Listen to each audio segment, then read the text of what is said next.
ये कुछ ठीक नहीं लग रहा है। ऐसा हो ही नहीं सकता। हे भगवान, ये सच में सोना है।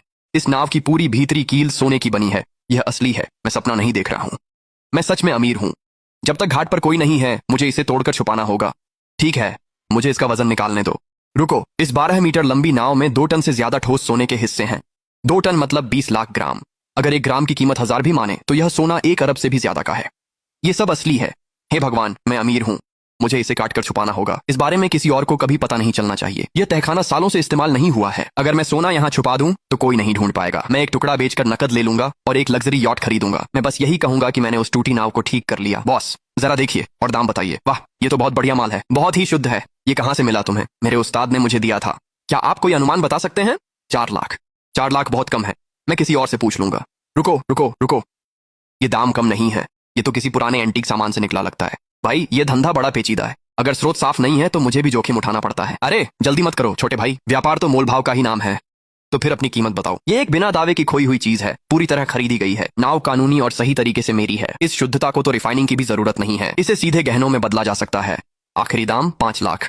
ये तो लगभग बाजार भाव है। ठीक है ठीक है, तुम तो बड़े जिद्दी हो। मुझे लग रहा है कि आगे भी तुम्हारे पास और माल आएगा। चलो, इसे दोस्ती मान लेते हैं। 5 लाख तय रहा। अपना कार्ड नंबर 2। कल उस टूटी हुई मछली पकड़ने वाली नाव की वजह से सबने मेरी तरफ उंगली उठाई और हंसे। उन्होंने कहा कि मेरी पूरी जिंदगी मछली की बदबू आएगी। मेरी बीवी किसी और आदमी की मर्सिडीज में भाग गई। यहाँ तक कि मेरा घर भी बिखर गया। लेकिन अब से मैं लूरान अपनी जिंदगी बदलने जा रहा हूँ। लेकिन ओह जिनबाओ, तुम बस देखना। भाई, तुम्हारा असली मतलब क्या है?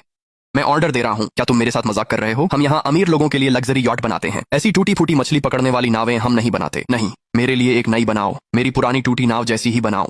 बाहर से बिल्कुल वैसी ही दिखनी चाहिए। टूटे हिस्से भी वैसे ही हों। जितनी खुरदुरी हो उतना अच्छा। क्या तुम मजाक कर रहे हो? ऊपर से नाव जितनी भी टूटी फूटी दिखे, लेकिन बेस और कील के लिए आम सामान मत लगाना। सब कुछ top grade aircraft titanium alloy से बदल दो। मुझे सबसे सख्त, सबसे मजबूत धातु चाहिए। अंदर के इंजन के लिए सबसे बेहतरीन ट्विन टर्बो रेस इंजन लगाओ। पावर को पूरी तरह से बढ़ा दो। एक ऐसी टूटी फूटी नाव जो डूबने वाली लगे, लेकिन उसमें एयरक्राफ्ट ग्रेड चेसिस और रेस कार इंजन हो। अगर एक्सीलेटर दबा दिया तो ये कबाड़ नाव आसमान में उड़ सकती है। एक ही जवाब चाहिए। क्या तुम इसे बना सकते हो या नहीं? हम बना सकते हैं, लेकिन सिर्फ उपकरणों की कीमत ही कम से कम 7 लाख होगी। अगर जल्दी काम करोगे तो मैं 1 लाख और जोड़ दूंगा। 5 दिन में मुझे वो नाव मेरी डॉक पर चाहिए। ये रहा एडवांस।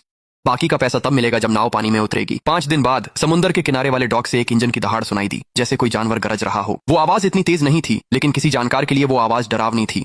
एक जर्जर पुरानी मछली पकड़ने वाली नाव, जिसकी पेंट उखड़ी हुई थी और हरी काई से ढकी थी, धीरे धीरे डॉक में आकर रुकी। पानी पर एक भी अतिरिक्त लहर नहीं थी। नाव का ढांचा ऐसा लग रहा था जैसे वो समुद्र से जुड़ गया हो। जैसे ही उसने इंजन बंद किया, वो डरावनी दहाड़ तुरंत गायब हो गई। नाव फिर से बेकार समुद्र का कबाड़ बन गई।